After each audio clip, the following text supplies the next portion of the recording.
So andito tayo ngayon sa may Matina Shrine Hills, Matina, Davao City, kung saan gagawin yung misa, no, mamaya madaling araw or umaga. Tsaka dito rin magkakaroon ng Station of the Cross, or parang sabihin na rin natin parang penitensya, yung maglalakad ang mga tao from pinahaibaba ng Matina Shrine Hills Crossing dun sa may harap ng Davao Global Township, tapos paakyat dito. So yun po yung gagawin natin ngayon na vlog tour, no. Kumbaga tingnan natin silipin.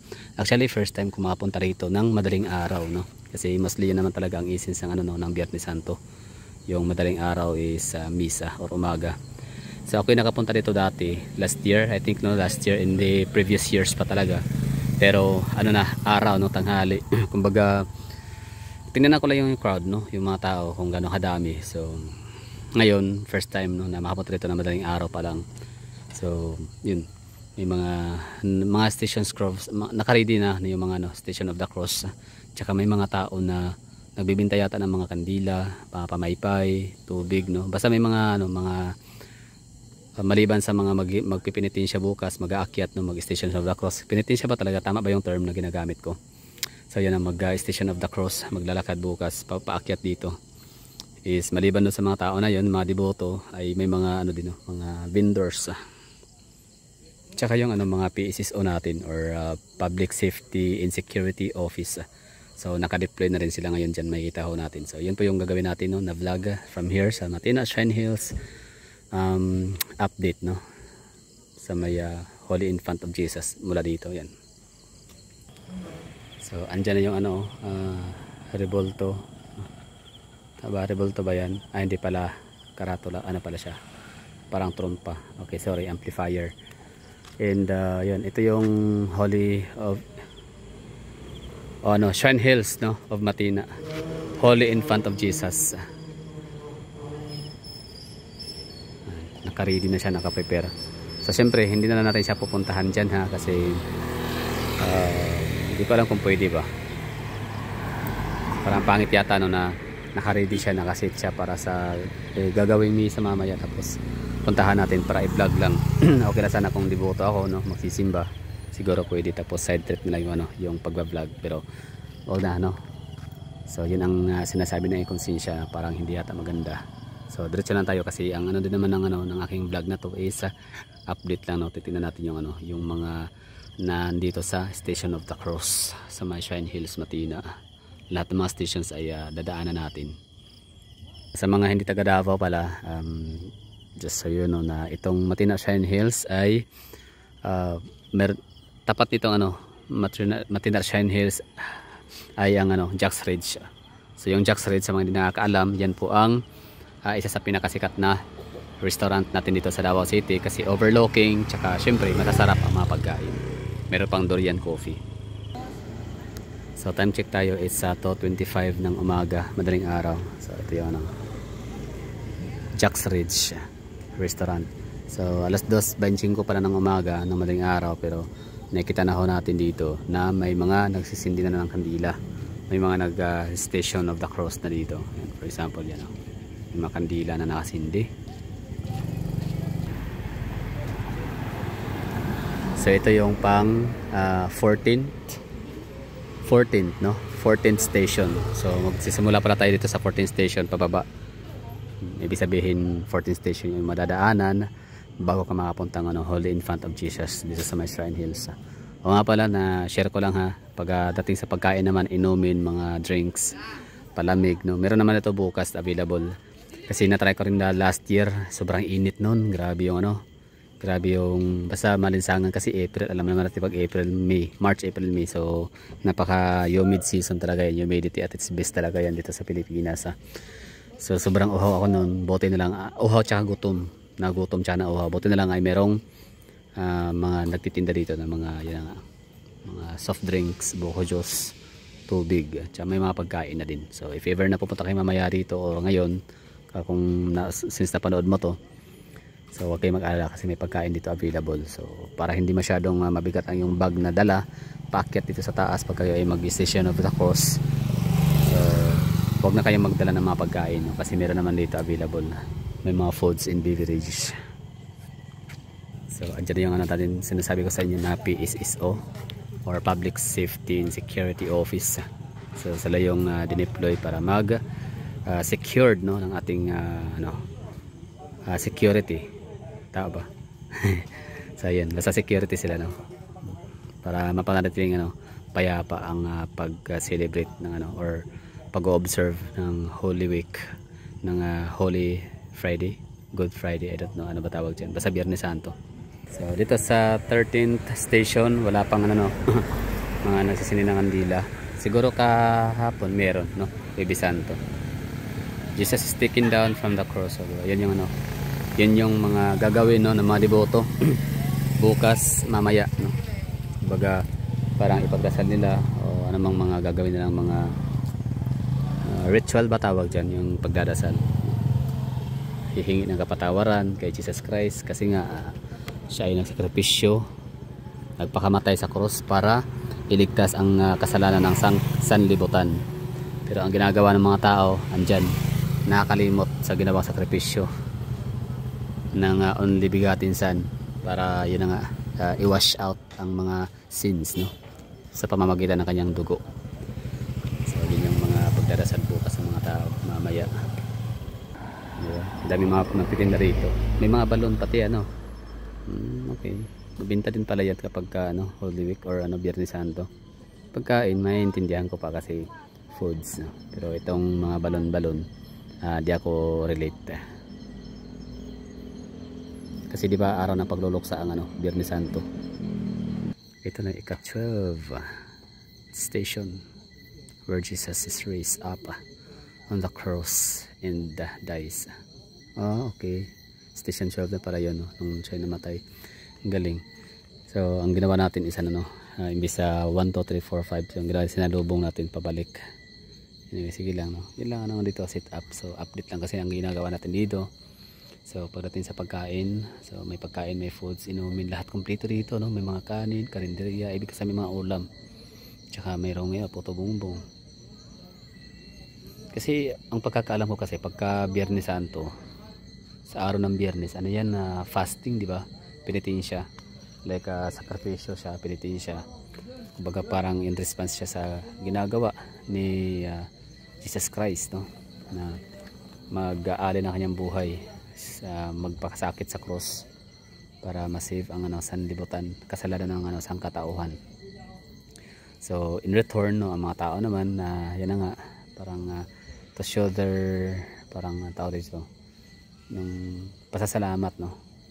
So yun, magpipinitensya din, hindi kakain, aakyat sa mga bundok gaya nung ginawa ni Jesus Christ. So Christian, you cannot be called Christian yata I think no, kung hindi ka follower ng Christian. So pag sinabing Christian ka, so follower ka ng Christian or ni Jesus Christ, so ibig sabihin pina-follow mo siya kung ano yung mga kanyang ginagawa ng mga kabutihan, kabaitan. So sinusubukan mo ring i-portray, sinusubukan mo ring i-exercise, i-practice. So maging sa kanyang pagkamatay, hindi man kailangan mamatay din sa araw ng Biyernes, sa Biyernes Santo, pero at least man lang ay nagnilay-nilay. Kumbaga sinubukan mo na pagdaanan din ang sobrang hirap. Ang pinakaiba nga lang siya ay mayroong bit-bit na cross, tapos ang mga tao wala no.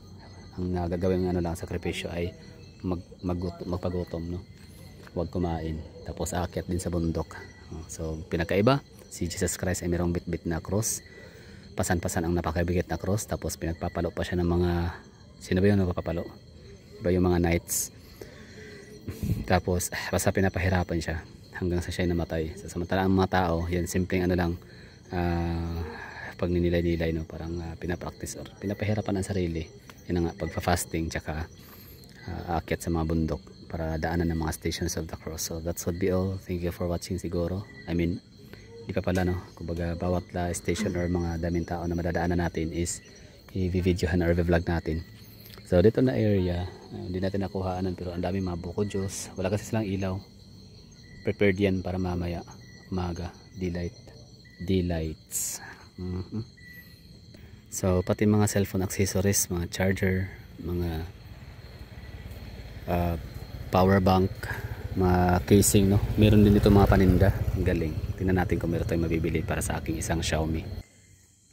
So merong station 11 yata itong area na to dito. Kami nang sindi na pero ang dilim. Sabagay, safe naman dito. Ano lang, siguro baka may aswang o ano, ahas.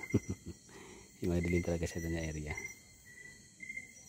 May tinda dito ano, puto. Mahuman. Siguro mahurot siya mga. Init kayo niya Drea ba no? Init gid eh. Wa ganini pisto dire kay marting init. Kami ra juga pisto dire. Masubo na lang jud kay para makita sa tao. Oh, tama ra po na kay siyempre gutom yang pag-abot na sa unahan. Dagan pagkaon good, dagan ang kompetensya pagkaon diri. Bingka.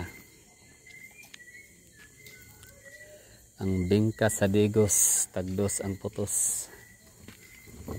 Takos yan, takos. Binta sa Toril. So 11 station dyan sa unahan. Puntahan nga natin kung anong station, anong meron dyan sa, anong nangyari kay Jesus Christ pagdating niya sa station 11. So ito, 11th station. Jesus is nailed to the cross.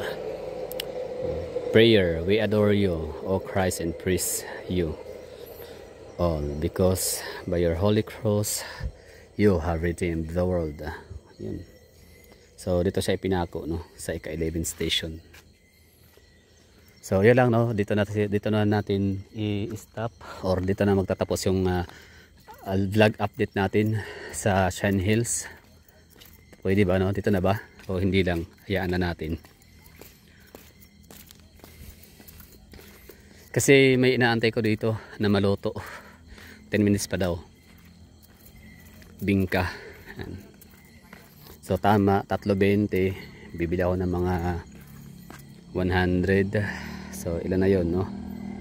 3, 6, 9, 12, 15. So bibili ako ng mga 300 pesos. So that's ano, ilang piraso ba yon? Kasi dadalhin ko doon sa bahay na Tatay Digong. Dahil may mga tao doon no, kakain ng bingka.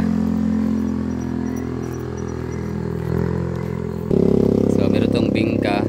Yan ang ano. So, yan ang papasalubong ko mamaya doon sa pupuyat no, sa labas ng tahay na Tatay Digong. So ito station 10.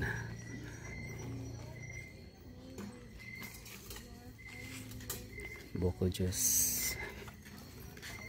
Siupaw, siumay. Galing. Nasa ito yung ano dito. Itsura. So naka-ready na. Tsaka may ano din oh, mga kababayan natin na mga ano yata yan, mga katutubo no? Mga eyepiece no. Walang durian. Kung may durian bibili tayo. So nakantabay sila. Init yan mamaya no, kawawa naman. Pero wala ikilala magabang para mga ano sa mga tao. Marang, wala durian no? Wala pa season. Sige. Ayan, may mga bag, lagayan ng cellphone.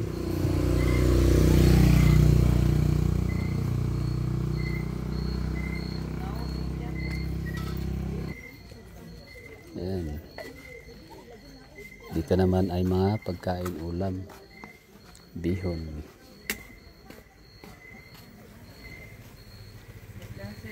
Masay sagol sa bihon. Masay sagol sa bihon gel. Manok. Pila po na. Pila daw, naingutan na sir. Papalit ako. Pila sir. Pila iya ha. 25.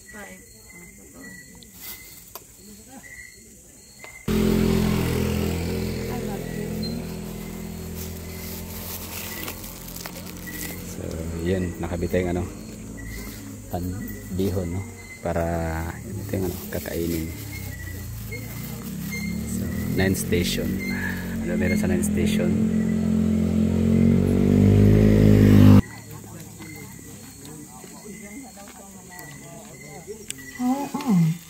Long email.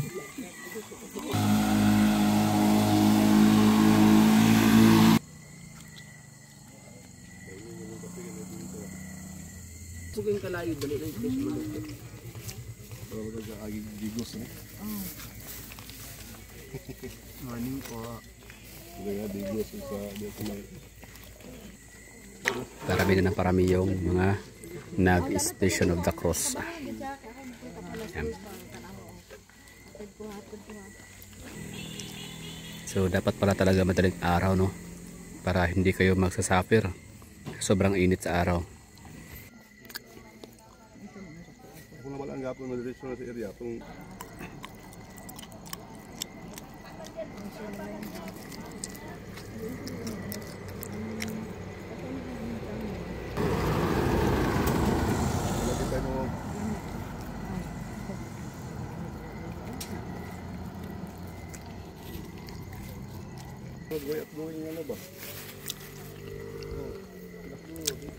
So ika 8 station 7 6, so yun, malapit na to sa baba.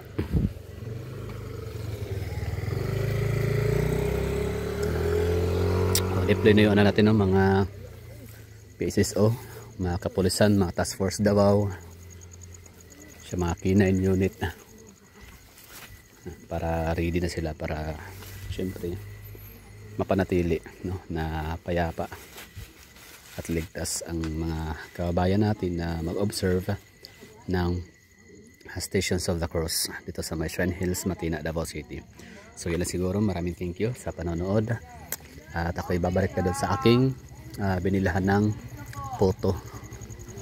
So dito bumili ako ng 20 pesos para yan aking pagkain kasi ako'y excited na. Tapos balikan ko yung isang nagluluto doon. Yun lang, no? So 8 station, basahin natin. The woman of Jerusalem we adore you, Christ, and praise you. Oh, because are you Holy Cross? Oh Jesus, you told the women of Jerusalem to weep for their sins rather than for you. Grant me tears of sorrows of my sins. Our fathers, Hail Mary, glory be.